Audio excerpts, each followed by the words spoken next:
राष्ट्र सर्वप्रथम, राष्ट्र सर्वप्रथम, राष्ट्र सर्वप्रथम, राष्ट्र सर्वप्रथम। राष्ट्र सर्वप्रथम की बात कार्यक्रम में आप सभी राष्ट्रवासियों का हार्दिक स्वागत है। केंद्रीय गृह मंत्री अमित शाह ने पिछले 4 दशकों से आतंकवाद के खिलाफ एक कठिन लड़ाई लड़ने में राष्ट्रीय सुरक्षा गार्ड के प्रयासों की सराहना की।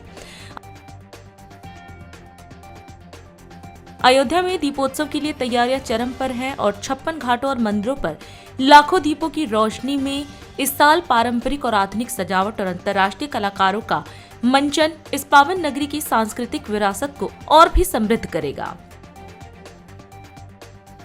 रक्षा मंत्री राजनाथ सिंह ने कहा कि शांति भारत के अहिंसा और सत्य के दर्शन में गहराई से समाहित है, जिसका प्रचार महात्मा गांधी ने किया था। पश्चिमी कमान के general officer commanding in chief lieutenant general Manoj Katiyar ने ऑपरेशन सिंदूर की सराहना करते हुए कहा कि पहलगांव आतंकवादी हमले के बाद भारतीय सेना ने पाकिस्तान को करारा जवाब दिया।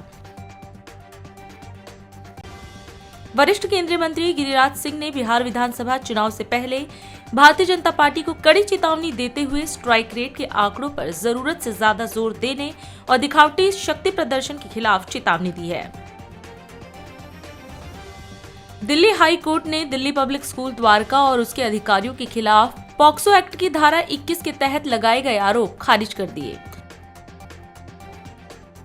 मुख्यमंत्री योगी आदित्यनाथ ने दीपावली के शुभ अवसर पर राज्य कर्मचारियों को बड़ा उपहार देते हुए वित्तीय वर्ष 2024-25 के लिए बोनस देने का निर्णय लिया। भागलपुर से जदयू सांसद अजय कुमार मंडल ने बिहार के मुख्यमंत्री नीतीश कुमार को पत्र लिखकर अपने संसदीय पद से इस्तीफा देने की अनुमति मांगी। विश्व स्वास्थ्य संगठन ने भारत में पाए गए खराब गुणवत्ता वाले खांसी के 3 सिरप कोल्ड्रिफ, रेस्पीफ्रेश टीआर और रीलाइफ के खिलाफ चेतावनी जारी की। मंगोलिया के राष्ट्रपति 4 दिवसीय भारत यात्रा पर हैं। नई दिल्ली के हैदराबाद हाउस में प्रधानमंत्री मोदी और राष्ट्रपति खुरेलसुख के बीच द्विपक्षीय वार्ता हुई। इस दौरान कई समझौता ज्ञापनों का आदान प्रदान किया गया। वहीं संयुक्त प्रेस वार्ता में प्रधानमंत्री मोदी ने कहा कि यह यात्रा भारत मंगोलिया के राजनयिक संबंध के 70 वर्ष और सामरिक साझेदारी के 10 वर्ष पूरे होने के विशेष अवसर पर हो रही है। राष्ट्रपति खुरेलसुख और उनके डेलीगेशन का भारत में स्वागत करते हुए मुझे बहुत प्रसन्नता हो रही है। 6 वर्ष के बाद मंगोलिया के राष्ट्रपति का भारत आना अपने आप में एक बहुत विशेष अवसर है और ये यात्रा तब हो रही है जब भारत और मंगोलिया अपने राजनयिक संबंधों के 70 वर्ष और स्ट्रेटेजिक पार्टनरशिप के 10 वर्ष मना रहा है।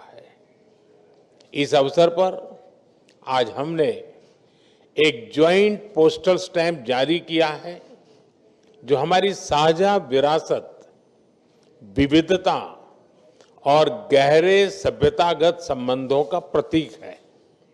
साथियों, आज हमारी मुलाकात की शुरुआत एक पेड़ मां के नाम के तहत वृक्षारोपण से हुई। राष्ट्रपति खुरेलसुख ने अपनी स्वर्गीय माताजी के नाम पर जो वटवृक्ष लगाया है वो आने वाली कई पीढ़ियों तक हमारी गहरी मित्रता और पर्यावरण के प्रति हमारी साझा प्रतिबद्धता का प्रतीक रहेगा। फ्रेंड्स, 10 साल पहले मेरी मंगोलिया यात्रा के दौरान हमने आपसी साझेदारी को स्ट्रैटेजिक पार्टनरशिप का रूप दिया था। पिछले 1 दशक में इस पार्टनरशिप के हर आयाम में नई गहराई आई है, नया विस्तार आया है। हमारा रक्षा और सुरक्षा सहयोग भी लगातार मजबूत हो रहा है। ट्रेनिंग कार्यक्रमों से लेकर दूतावास में डिफेंस अटैचे की नियुक्ति तक हमने कई नई पहल की है। मंगोलिया के सीमा सुरक्षा बलों के लिए भारत नए कैपेसिटी बिल्डिंग प्रोग्राम भी प्रारंभ करेगा। फ्रेंड्स, वैश्विक मुद्दों पर हमारा दृष्टिकोण हमारे साझा मूल्यों पर आधारित है। अंतर्राष्ट्रीय मंचों पर हम करीबी साझेदार हैं। हम दोनों देश फ्री, ओपन, इंक्लूसिव और रूल बेस्ड इंडो पैसिफिक का समर्थन करते हैं। ग्लोबल साउथ की आवाज को सशक्त करने के लिए भी हम मिलकर काम करते हैं। साथियों, भारत और मंगोलिया के संबंध केवल राजनयिक नहीं है, ये हमारे बीच आत्मीय और आध्यात्मिक बंधन है। हमारे संबंधों की असली गहराई और व्यापकता हमारे पीपल टू पीपल टाइज में दिखाई पड़ती है। सदियों से दोनों देश बुद्धिज्म के सूत्र में बंधे हैं, जिसकी वजह से हमें स्पिरिचुअल सिबलिंग भी कहा जाता है। आज इस परंपरा को और प्रगाढ़ बनाने और इन ऐतिहासिक संबंधों को नई ताकत देने के लिए हमने कई महत्वपूर्ण निर्णय लिए हैं। मुझे यह बताते हुए खुशी है कि अगले वर्ष भगवान बुद्ध के 2 महान शिष्य सारिपुत्र और मोदगल्यायन के होली रेलिक्स को भारत से मंगोलिया भेजा जाएगा। हम गंदन मोनेस्ट्री में एक संस्कृत शिक्षक भी भेजेंगे ताकि वहां के बौद्ध ग्रंथों का गहराई से अध्ययन किया जा सके और प्राचीन ज्ञान परंपरा को आगे बढ़ाया जा सके। हमने 1 मिलियन एंशियंट मैन्युस्क्रिप्ट्स की डिजिटाइजेशन के प्रोजेक्ट को भी शीघ्र से ही शुरू करने का निर्णय लिया है। मंगोलिया में बौद्ध धर्म के लिए नालंदा विश्वविद्यालय की अहम भूमिका रही है और आज हमने तय किया है कि नालंदा और गंदन मोनेस्ट्री को साथ जोड़कर हम इस ऐतिहासिक संबंधों में एक नई ऊर्जा लाएंगे। राष्ट्रीय नहीं अंतर्राष्ट्रीय राजनेता भारत के प्रधानमंत्री नरेंद्र मोदी अपने व्यस्त जीवन में से भी समय निकालकर राष्ट्र के लिए सेवा देने वाले मीडिया कर्मी का किस प्रकार उसकी भावना का ख्याल रखते हैं, इसका ज्वलंत उदाहरण कहा जा सकता है प्रधानमंत्री मोदी जी का यह पत्र, जो उन्होंने इंडिया दर्पण दैनिक के संपादक all India small and medium newspaper federation register के दिल्ली प्रदेश अध्यक्ष ललित सुमन के नाम लिखा है। प्रधानमंत्री श्री मोदी लगातार 5 वर्षों से ललित सुमन के जन्मदिन पर जहां शुभकामनाएं भेजते आ रहे हैं, वहीं ललित सुमन द्वारा राष्ट्रहित में भेजे गए पत्रों का जवाब में लगातार भेज सरकार की नीति एवं भविष्य की योजनाओं से अवगत कराने का कार्य करते हैं। यह अतुलनीय है क्योंकि इतने व्यस्त जीवन शैली में समय निकालकर प्रत्येक पत्र का जवाब देना उनकी कार्य क्षमता के साथ साथ उनकी दूरदर्शिता का परिचायक है।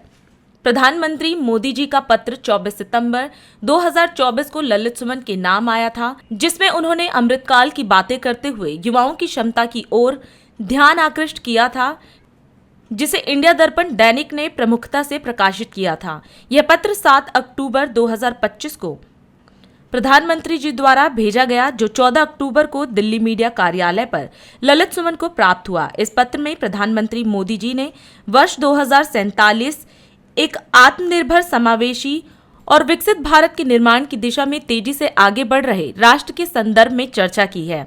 उन्होंने राष्ट्र सर्वप्रथम के सिद्धांत पर चलने वाले मीडिया समूह DID न्यूज से उम्मीद किया है कि स्वच्छ भारत, एक पेड़ मां के नाम, टीबी मुक्त भारत, डिजिटल इंडिया, मोटे अनाज मिलेट्स को बढ़ावा देने का कार्य करेगा। प्रधानमंत्री मोदी जी ने आने वाले विभिन्न त्योहारों और उत्सवों के लिए शुभकामनाएं और मंगल कामनाएं भी ललित सुमन को देते हुए पत्र में लिखा है कि स्वस्थ नारी, सशक्त परिवार जैसे कार्यक्रमों से लोगों को जोड़ने का काम करें और इस दिशा में प्रेरित करें। प्रधानमंत्री मोदी जी के पत्र प्राप्त होने के बाद DID न्यूज चीफ ललित सुमन ने अपने मीडिया समूह के सभी संपादकीय सहयोगियों, कर्मचारियों का मोदी जी के पत्र के अनुसार राष्ट्र निर्माण की दिशा में बढ़ चढ़कर भागीदार बनने का आग्रह किया है, ताकि 2047 तक भारत विकसित राष्ट्र बन सके। 15 अक्टूबर 2025 सुबह 9 बजे आप सादर आमंत्रित हैं। पंजाबी बाग पुल के नीचे पंजाबी बाग चौक का नाम दिल्ली के पूर्व मुख्यमंत्री स्वर्गीय मदन लाल खुराना के नाम दिल्ली की मुख्यमंत्री रेखा गुप्ता के कर कमलों द्वारा प्रवेश साहिब सिंह लोक निर्माण मंत्री दिल्ली सरकार समारोह की अध्यक्षता करेंगे। विशिष्ट अतिथि होंगी नई दिल्ली की सांसद बांसुरी स्वराज। विधायक मोतीनगर हरीश खुराना के सानिध्य में DID न्यूज परिवार आपका स्वागत करता है। मुख्यमंत्री रेखा गुप्ता ने दीपावली से पहले दिल्ली वासियों को बड़ा तोहफा दिया है। उन्होंने दिल्ली सचिवालय में पानी के बिलों पर लेट पेमेंट सरचार्ज माफी योजना और अनाधिकृत कनेक्शन नियमितीकरण योजना की शुरुआत की। इस मौके पर जल मंत्री प्रवेश वर्मा भी मौजूद रहे। मुख्यमंत्री ने बताया कि दिल्ली जल बोर्ड पर लंबे समय से कर्ज का बोझ था, जिससे उपभोक्ताओं को परेशानी का सामना करना पड़ रहा था। अब बिलों पर ब्याज दर 5% से घटाकर 2% बिल साइकिल कर दी गई है। सरकार ने 11,000 करोड़ रुपए का सरचार्ज माफ करने का फैसला किया है। उन्होंने कहा कि यह योजना 31 जनवरी तक लागू रहेगी, जिसके बाद मार्च तक 70% छूट मिलेगी। मुख्यमंत्री ने कहा कि जो समय पर बिल भरेंगे उन्हें आगे प्रोत्साहन राशि दी जाएगी। सच में बहुत ही खुशी का अवसर है। लगातार जब हम जहां जाते थे, हम किसी भी जनसभा में जाएं, किसी भी पब्लिक कार्यक्रम में जाएं, लोग अपने पानी के बिलों का चिट्ठा लेकर के घूमते हुए दिखाई देते थे। हाथ में लाखों रुपए के बिल की ये बिल हमारे क्या होगा, कब होगा, इसके बारे में। और पिछली सरकार ने इस बात को बहुत भरमाया, हम करेंगे, हम आपके बिलों के ऊपर कुछ चर्चा करेंगे, हम आपके बिलों का कुछ समाधान करेंगे।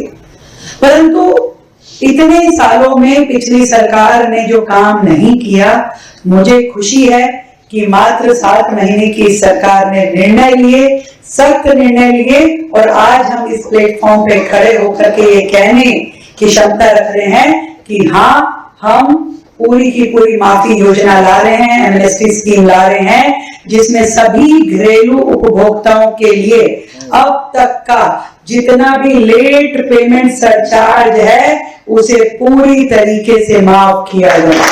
वो चाहे इंटरेस्ट हो, 31 जनवरी 2026 तक 100% छूट है। ऑल हाउस होल्ड जितने भी कंज्यूमर हमारे हैं उन सब के लिए। अब 31 जनवरी का मतलब भाई 31 जनवरी है ना मंत्री जी, 31 जनवरी, क्योंकि लोगों को लगता है कि जब ये स्कीम हुई है तो फिर एक्सटेंड हो जाएगी, फिर नहीं, 31 जनवरी तक 100% छूट है और 1 फरवरी से लेकर के 31 मार्च तक ये 70% पे आ जाएगी। तो जितनी जल्दी इस पे निर्णय लेकर के अपना भुगतान करेंगी, भुगतान एक मुश्त भी हो सकता है, किश्तों में भी हो सकता है, परंतु 31 जनवरी तक होगा तो 100% और 31 मार्च से पहले करेंगे तो 70%। इसमें लगभग मानिए तो 11,000 करोड़ का ये राशि है जो सरचार्ज के रूप में है, जिसे दिल्ली सरकार माफ करने जा रही है। और ये भी मैं कहना चाहती हूँ कि जो 20 किलोमीटर तक की जो उपभोक्ता थे अपने पेंडिंग बिलों का भुगतान करेंगे तो उनका मीटर शून्य दिखाएगा और वो शून्य पे अपने मीटर को मेंटेन कर पाएंगे। और भविष्य की में भी हम एक योजना इस प्रकार से लेके आएंगे जो समय पे बिल का भुगतान करेगा उनके लिए प्रोत्साहन का रहेगा, और जिसका बिल जो डिलेड होगा केवल उन्हीं के लिए इस तरह की पेनल्टीज रहेंगी। और उस पेनल्टी में जरूर हम, क्योंकि अभी तक जो पेनल्टी है वो बहुत ज्यादा है, जैसा परवेश जी ने कहा कि 5% पेनल्टी है, वो भी कंपाउंडेबल इंटरेस्ट के साथ, जिसे हम भविष्य में 2% पे लेके आए। हाउस होल्ड के लिए भी रहेगी और कमर्शियल कनेक्शंस के लिए भी रहेगी, दोनों के लिए इस राशि, इस पेनल्टी को हम 2% पे लेके आएंगे। और पूरा का पूरा जो इंफ्रास्ट्रक्चर जो चार्जेस लगते हैं जल बोर्ड के द्वारा, उसको हम सिंप्लीफाई भी करेंगे और उसको प्लॉट साइज के हिसाब से करेंगे। आज की डेट में आप सबको जानकारी है कि ये बहुत ही डिफिकल्ट भी है, इसमें रेट भी ज्यादा है और हर व्यक्ति को बहुत जोर पड़ता है जब वो अपने इंफ्रास्ट्रक्चरल चार्जेस को जमा कराता है।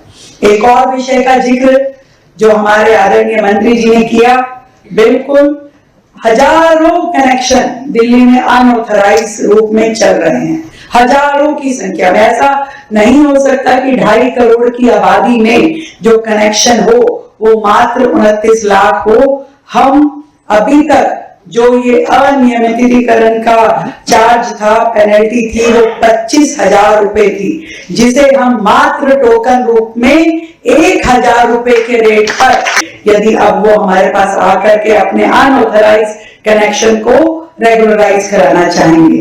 और इसी तरीके से जो नॉन डोमेस्टिक कनेक्शंस हैं, जिसका की फाइन पेनल्टी 61,000 रुपए थी, उसको मात्र हम 5,000 रुपए में उन सारे कनेक्शन को रेगुलराइज करें। बड़ी अपॉर्चुनिटी है दिल्ली के लोगों के लिए, ताकि वो लॉ बाइंडिंग भी हो जाएं और भविष्य की भी सारी योजनाओं का वो सीधा सीधा लाभ ले सके और किसी भी तरीके की उनके प्रति कोई भी क्रिमिनल जो है वो लायबिलिटी ना रहे। कोई भी कनेक्शन अगर आप इसे रेगुलराइज नहीं कराते हैं अपने कनेक्शंस को, तो सरकार को पूरी पावर होगी उस कनेक्शन को काटने की और उसकी कानूनी मान्यता भी नहीं होगी और जल आपूर्ति भी नहीं होगी। अभी समय है एक ब्रेक का, हम चलते हैं ब्रेक पर। आप कहीं जाए नहीं, छोटा सा ब्रेक। श्रेया फर्निशिंग लेकर आया है आपके लिए होम कलेक्शन, जिसमें आपको मिलता है upholstery fabric, designer curtains, home and office decoratives, carpets and sofa cover कम से कम दाम में कीर्ति नगर में आपके लिए उपलब्ध है। Kamal Buildtech Private Limited, fulfilling promises. With our professional team and experience of delivering projects, in past we guarantee you peace of mind and top quality work in an affordable price. राष्ट्र सर्वप्रथम की बात कार्यक्रम में break के बाद एक बार फिर आप सभी राष्ट्रवासियों का स्वागत। 15 अक्टूबर 2025 सुबह 9 बजे आप सादर आमंत्रित हैं। पंजाबी बाग पुल के नीचे पंजाबी बाग चौक का नाम दिल्ली के पूर्व मुख्यमंत्री स्वर्गीय मदन लाल खुराना के नाम, दिल्ली की मुख्यमंत्री रेखा गुप्ता के कर कमलों द्वारा, प्रवेश साहिब सिंह लोक निर्माण मंत्री दिल्ली सरकार समारोह की अध्यक्षता करेंगे। विशिष्ट अतिथि होंगी नई दिल्ली की सांसद बांसुरी स्वराज, विधायक मोती नगर हरीश खुराना के सानिध्य में। DID न्यूज परिवार आपका स्वागत करता है। हरियाणा में NSG के 41वें स्थापना दिवस समारोह में केंद्रीय गृह मंत्री अमित शाह ने शिरकत की। इस मौके पर उन्होंने NSG परिवार और देश की सुरक्षा में जुटे बहादुर जवानों को शुभकामना दी। शाह ने कहा कि NSG ने सर्वत्र सर्वोत्तम सुरक्षा के सिद्धांत पर चलते हुए 4 दशकों से आतंकवाद और संगठित अपराध के खिलाफ कठिन लड़ाई लड़ी है। इस दौरान उन्होंने 141 करोड़ रुपए की लागत से बने विशेष ऑपरेशन प्रशिक्षण केंद्र SOTC का उद्घाटन किया। यह केंद्र 8 एकड़ में फैला है और कमांडो को आतंकवाद से निपटने के लिए अत्याधुनिक प्रशिक्षण प्रदान करेगा।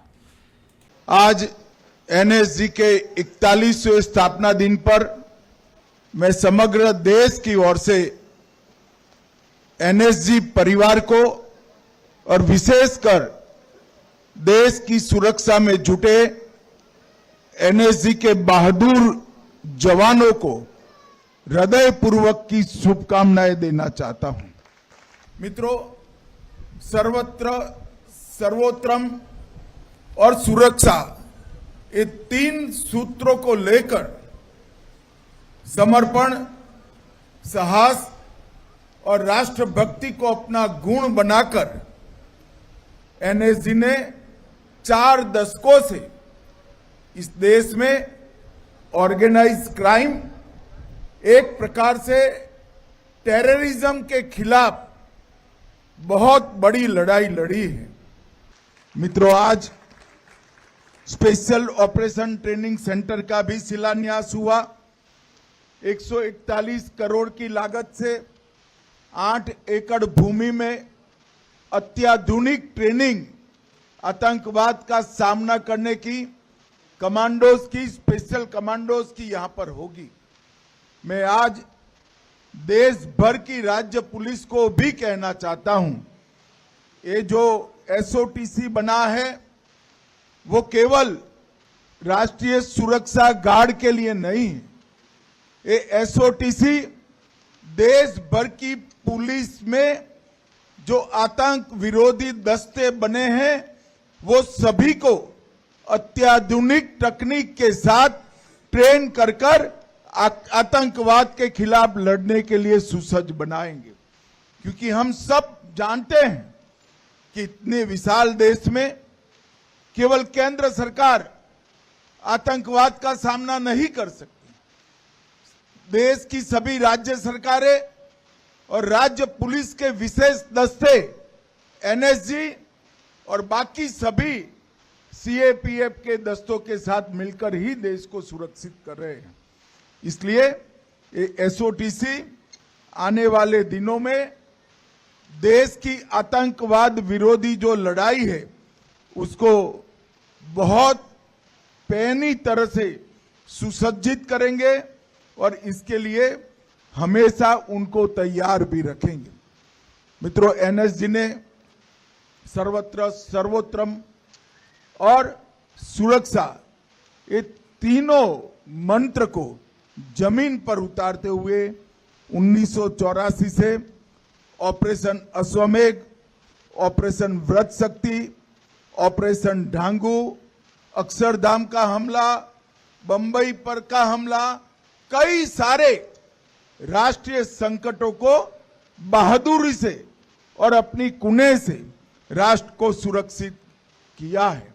और पूरा देश आज एनएसजी की बहादुरी, वीरता और समर्पण पर पूरा देश नाज करता है। और आने वाले दिनों में हम एनएसजी के काम में भी बहुत बड़ा बदलाव करने जा रहे हैं। 6 हब अब तक एनएसजी के बन चुके हैं।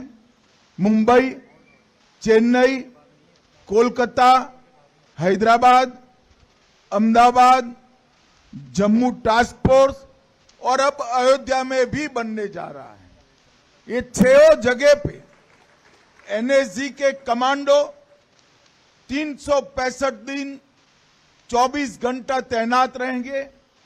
उनके लिए वो सेंटर से इर्द गिर्द का एक जोन तय कर लिया जाएगा और वो स्पेशल कंपोजिट ग्रुप वो जोन पर आने वाले किसी भी अकस्मात आतंकी हमलों को मुंह तोड़ जवाब देने के लिए हमेशा उपलब्ध रहेंगे। तो एक प्रकार से देश के 6 हिस्सों में 6 जोन में एनएसजी के एसएसजी हमेशा देश की सुरक्षा में तैनात रहेंगे। और ये हेडक्वार्टर जो हरियाणा की वीर भूमि पर बना है वो हेडक्वार्टर पर एनएसजी और देश भर के राज्य पुलिसों के आतंक विरोधी दस्तों की ट्रेनिंग, बेस्ट प्रैक्टिसेस का एक्सचेंज और उनकी फिटनेस के लिए अहर्निश काम होता रहेगा। बिहार विधानसभा चुनाव 2025 के मद्देनजर राजनीतिक पारा ऊंचा है और इसी कड़ी में एक महत्वपूर्ण राजनीतिक गतिविधि देखने को मिली है। प्रसिद्ध लोक गायिका मैथिली ठाकुर ने मंगलवार को आधिकारिक रूप से भारतीय जनता पार्टी की सदस्यता ग्रहण की। पटना के होटल चाणक्य स्थित भाजपा मीडिया सेंटर में आयोजित मिलन समारोह में बिहार भाजपा के प्रदेश अध्यक्ष दिलीप जायसवाल ने व्यक्तिगत रूप से मैथिली ठाकुर को पार्टी की सदस्यता दिलाई। हमें बहुत खुशी हो रही है कि हमारे बीच 2 ऐसे हस्ती जिन्होंने भारतीय जनता पार्टी के विचारधारा को पसंद किया और भारतीय जनता पार्टी में आज अपना ज्वाइनिंग उनका हो रहा है। ऐसे श्री भरत बिंद जी हैं, राष्ट्रीय जनता दल से सम्मानित विधायक अभी तक थे और आरजेडी राष्ट्रीय जनता दल छोड़कर आज भारतीय जनता पार्टी में उनका ज्वाइनिंग हुआ है।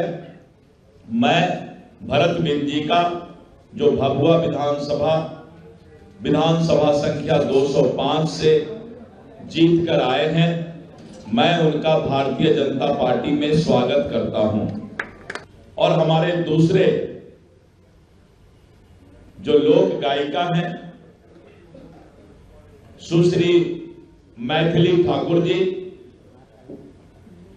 पूरा दुनिया और देश मिथिला के इस बेटी को सलाम करती है, क्योंकि ये एक ऐसी लोक गायिका है जो बहुत ही कम उम्र में अपने प्रतिभा का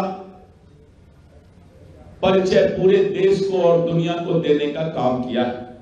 मैं मैथिली ठाकुर जी को बधाई देता हूं कि आपके ऐसे युवा चेहरा भारतीय जनता पार्टी को और इस पार्टी में शामिल हो रही हैं।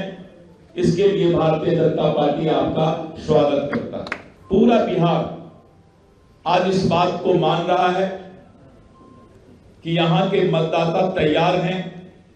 जिस तरह से भारतीय जनता पार्टी ने और एनडीए गठबंधन की सरकार ने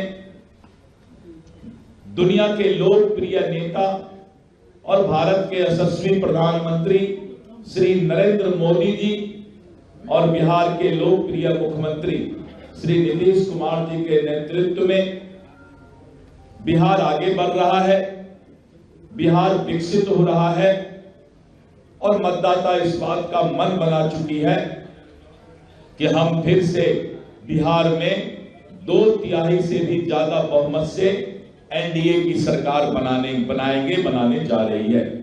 उत्तराखंड के मुख्यमंत्री पुष्कर सिंह धामी ने देहरादून में नियुक्ति पत्र वितरण समारोह में लोक सेवा आयोग के माध्यम से चयनित 109 समीक्षा अधिकारी व सहायक समीक्षा अधिकारी तथा अधीनस्थ सेवा चयन आयोग के माध्यम से चयनित 1347 सहायक अध्यापकों को नियुक्ति पत्र प्रदान किए।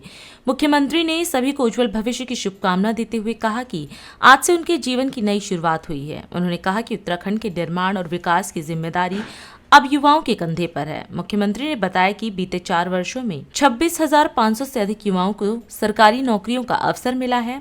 उन्होंने कहा कि सरकार ने भ्रष्ट तंत्र पर प्रहार कर पारदर्शी व्यवस्था स्थापित की है, जहां मेहनत और ईमानदारी ही सफलता की कुंजी है।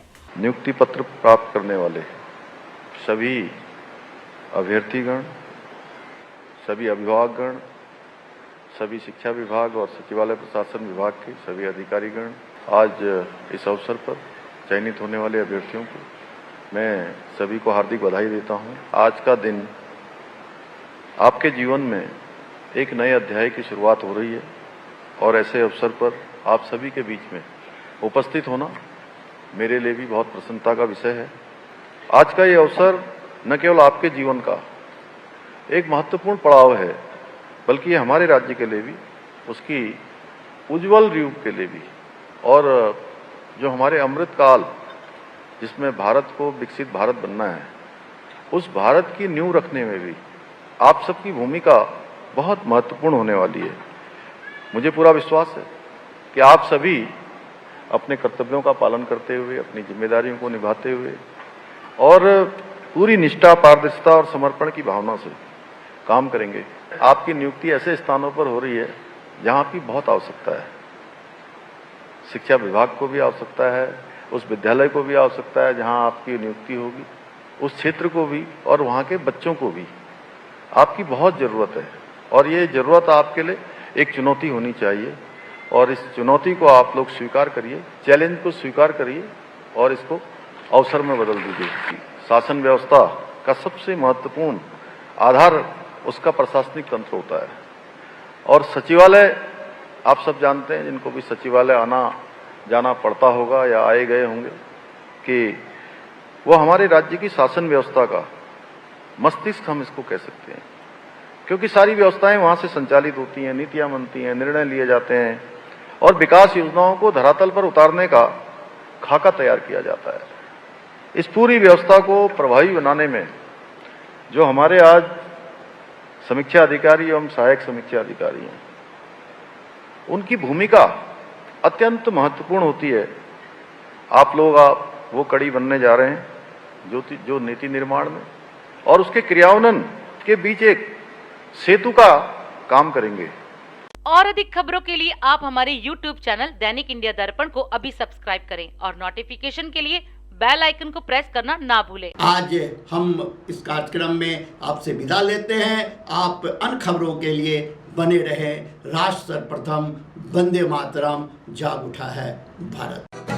राष्ट्र सर्वप्रथम